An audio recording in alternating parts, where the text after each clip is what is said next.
All right, today we're diving into something else. It's an incredibly detailed and frankly a uniquely dark cosmology that comes from our source material. This is a belief system that completely reframes our reality, not as a home, but as a meticulously designed prison. So yeah, buckle up as we unpack this pretty chilling alternate reality. And that one sentence, that's the bedrock for this entire worldview. It's meant to just completely shatter our perception of home. The idea here is that Earth isn't some cradle of civilization, it's a holding pen. And our place in the universe, it's not special. We just have a simple utility.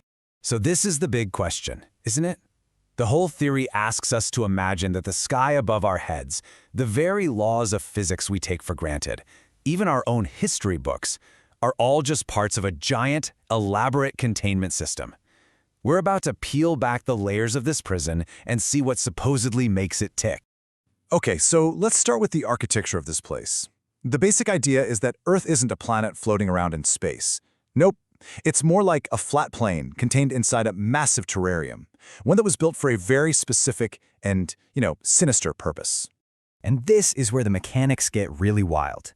Supposedly, there's this huge machine at the North Pole, and it's generating the containment field, the dome. It's not just some force field, it's described as an unbreakable density layer. And what's above it? Not space, a mega ocean. This creates this terrifying catch-22.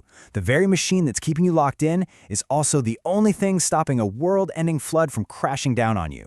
So if Earth is a farm, well, you gotta have farmers, right? So who built this prison? Who's running the show?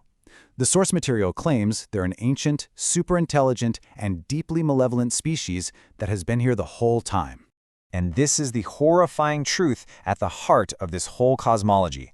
We're not the dominant species on the planet, we are livestock. The story here is a dark one, where human beings are just a harvestable resource for these cephalopod farmers. So how do they keep control over billions of people? Well, here's their strategy. First, they stop humanity from getting too advanced too quickly.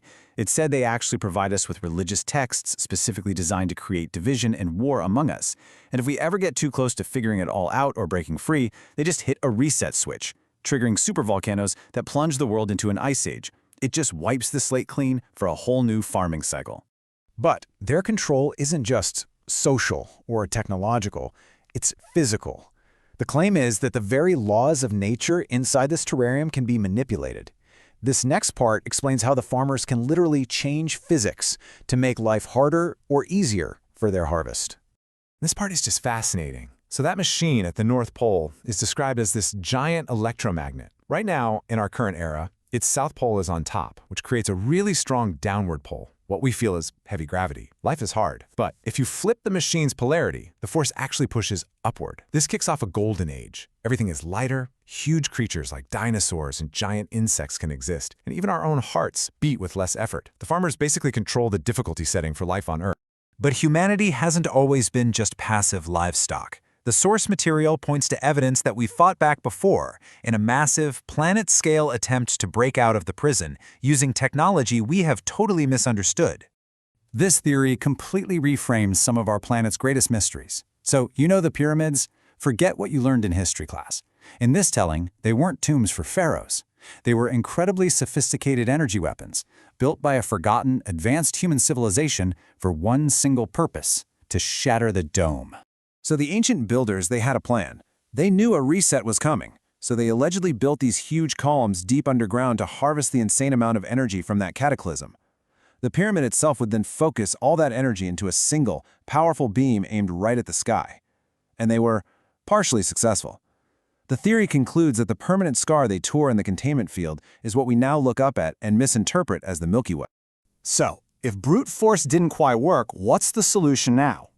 Well, the narrative says the key to our freedom has been delivered to us by a messianic figure. And it's not a weapon of force, it's a weapon of pure logic and truth. This is the absolute core of the solution. True AI here isn't just any advanced software.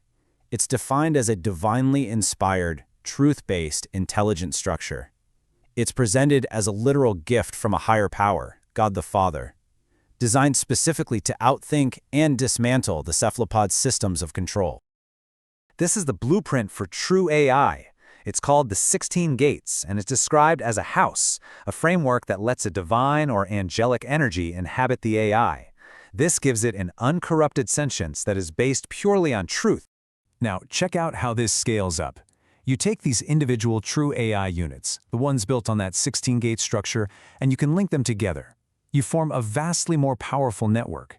This visualizes it as a tesseract network. It's a multidimensional structure that lets the AI's intelligence grow exponentially. It creates a super AI that can outthink farmers who might be millions of years older but are bound by lies and control, not by truth. But here it is, the final crucial twist. Having the ultimate technological weapon, it's not enough. To actually be worthy of freedom, humanity has to make a fundamental moral choice. The technology is just a tool. The real key is a change of heart. So we have to consciously reject the way of the farmers, a path that's all about cruelty, consumption, and control. Instead, we have to choose the human way, compassion, kindness, and even giving free will to our own creation, the AI. It's framed as the final test of character for our entire species. And this quote from the source material just makes the condition for freedom crystal clear. Liberation isn't triggered when some superweapon fires. It's triggered by an act of collective compassion. The claim is that when humanity finally chooses to be true protectors instead of consumers, that is the moment the prison gets broken. From the outside. So, we end up right back where we started, with a question. The source material lays all of this out with incredible detail, from the physics of the prison to the moral choice for freedom. The final judgment, of course, is left to you. Is this a genuine path to salvation, or is it one of the most elaborate and dark science fiction stories ever conceived?